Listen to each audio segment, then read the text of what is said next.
গণহত্যার বিরুদ্ধে বাংলাদেশের মানুষ আমরা একসাথে আজকে মেসেজ দিয়েছি। আমরা ইহুদি জাহানাবাদের বিরুদ্ধে ইনশাআল্লাহ আপনার উপর যদি ভারতীয় আধিপত্যবাদ আসে, ভারতের আধিপত্যবাদ মোকাবেলায় আমরা ঐক্যবদ্ধ থাকবো ইনশাআল্লাহ। যখন আমরা স্লোগান দিয়ে দিয়ে আমরা সেনাবাহিনীর সন্তান ছাড়বো,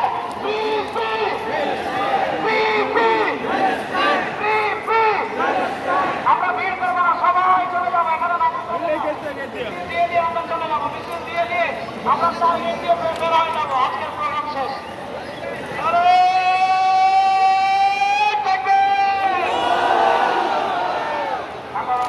কবুল করুন, সবাই শেষ করতে বলেছেন। আজকে আমাদের পরবর্তী শেষ হলো, যার যার জায়গা থেকে আমাদের বাড়িতে চলে যান। সংগ্রামী সমাবেশ, আপনাদেরকে অনুরোধ জানাচ্ছি, আমাদের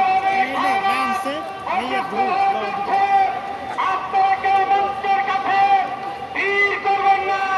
যাদের উদ্দেশ্যে আপনারা মঞ্চের দিকে আসছেন, তারা ইতিমধ্যে মঞ্চ ছেড়ে চলে গিয়েছে। অতএব মঞ্চ থেকে আসবেন না। নারায়ণ থেকে ফ্রি ফ্রি ফ্রি ফ্রি। সংগ্রামী ভাবে আমাদের প্রোগ্রাম এখানে সমাপ্ত হয়েছে। আপনারা সবাই সার্ভার ডাউন, নেট ডাউন।